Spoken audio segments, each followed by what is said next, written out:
before you take off, secure your own oxygen mask before attempting to help others.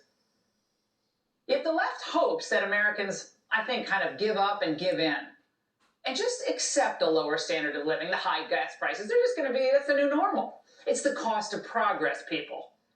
It's a new way to virtue signal, living with less, and sometimes not having children. What am I talking about? Well, Raymond Arroyo went out to talk with folks in Virginia today. They're facing high gas prices there. We're going to show you more about this later, but listen to this.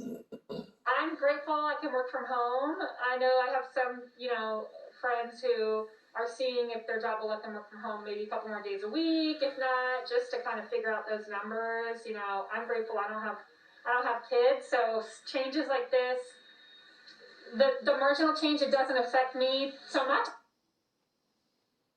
Wearing the mask outside is always a tell. Well, this is called conditioning, priming you to believe that the old way, the whole, kids, just getting in your car and driving wherever you want, that was the wrong way, you selfish person.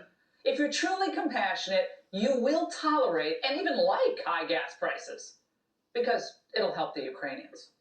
There is an understanding that this is, in essence, a small price to pay, particularly if you look at what's going on in Ukraine and you put yourself in their shoes. That's a cost of defending freedom.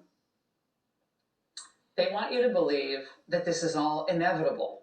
The truth is, it isn't. None of it ever was. 3 years ago, we actually had a president in power who showed us that middle America is not consigned to inevitable decline. Wages were rising, and so was optimism. But the globalists hated that. They hated the fact that wages were going up for the blue-collar workers. They had to dump Trump because he showed that informed nationalism, patriotic nationalism, can lead to more prosperity and more freedom. That's better lives for everybody. Who wouldn't want that? This crowd, that's who. To shape our common future in collective and constructive ways. The recovery cannot be a mere restart. The reconstruction must be a transformation. Every country, city, financial institution, and company need to adopt credible plans for transition to net zero emissions by 2050. You give up your private jet first, buddy. Well, Biden is answering to these people, the globalists, the Davos crowd, not to you and your concerns. That's not democracy. It's not the American way, and it's not acceptable. This is our country. It belongs to the American people, not international bureaucrats. The salaries of every single person in the Biden administration are paid for by you and by me. So going forward, the key issue for every voter should be this.